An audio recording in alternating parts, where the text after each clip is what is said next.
आरगमध्ये भावाने सख्या बहिणीचा खून करून स्मशानभूमीमध्ये मृतदेहाची परस्पर विल्हेवाट.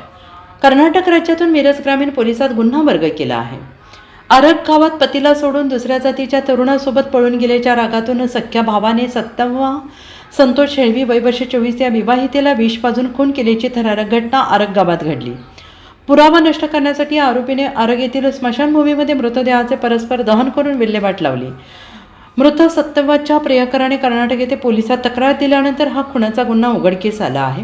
या प्रकरणी कर्नाटक पोलिसांनी मृत महिलेचा काका भाऊ भाऊजी अशा तिघांना अटक केली आहे.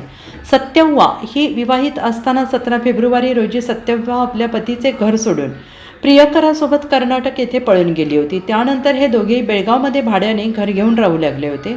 विवाहित असून प्रियकरासोबत 27 पळून गेल्याने कुटुंबाची होणारी बदनामी याचा राग मनात धरून 27चा सख्या भावाने बहिणीला गोड बोलून परत आणून तिचा खून केल्याचा धक्कादायक प्रकार समोर आला.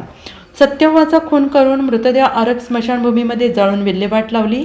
या प्रकरणी आरोपी प्रकाश भीमाप्पा हळवर वय वर्ष 46, शानूर सदाशिव हळवर वय वर्ष 35, कल्लाप्पा मायप्पा हेळवी वय वर्ष 40 हे तिघेही नदीगुडी तालुका हुक्केरी या तिघांना कर्नाटक पोलिसांनी अटक केली.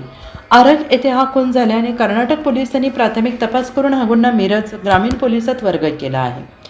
Bureau report SBN Marathi, Miraj.